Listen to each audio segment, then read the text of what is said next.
রাসূল আমাদের নেতা। দুরূদ শরীফে যে রাসূলের নেতা বলছেন, খবর নাই আপনার? বাংলায় নেতা মানে না, আরবিতে মানে আর কি, কথা বুঝেন? রাসূল আমাদের নেতা। এখন এত বড় নেতা, দুনিয়ারও নেতা, আখিরাতেরও নেতা। আখিরাতে কোনো নেতা নাই, নেতা একজন। আখিরাতে অন্য নবীরা নেতা হবে না, ওরা কর্মীর কাতারে থাকবে। নেতা একজন, একজনের জন্যই চেয়ার হবে, সব দাঁড়াই থাকো।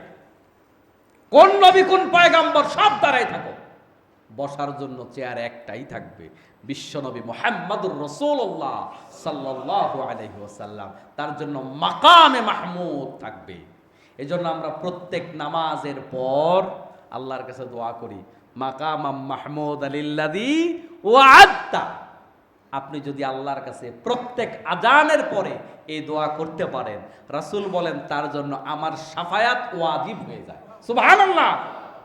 আমার কাছে এটা আল্লাহ নবীর শাফায়াত পাওয়ার সবচাইতে কার্যকর এবং সহজ আমল মনে হয়। এই জন্য আমি একটা জিনিস খেয়াল করেছি, ইদানিং এটা আরো বেশি, আজানের সময় আমরা অমনোযোগী থাকি।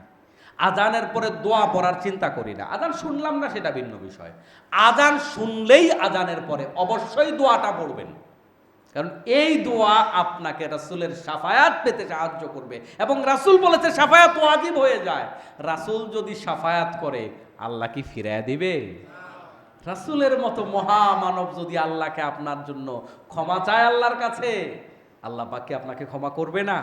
আর রাসূল যদি শাফায়াত না করে, আপনি নাজাত পাওয়ার কোনো রাস্তা আছে নাকি? কোনো রাস্তা নাই। তাহলে এই আমলটা আমরা সব সময় করব। আমলটা ছোট কিন্তু মর্যাদা বড়, এই জন্য আমরা এটা চেষ্টা করবো। আল্লাহ কবুল করুন, আমিন।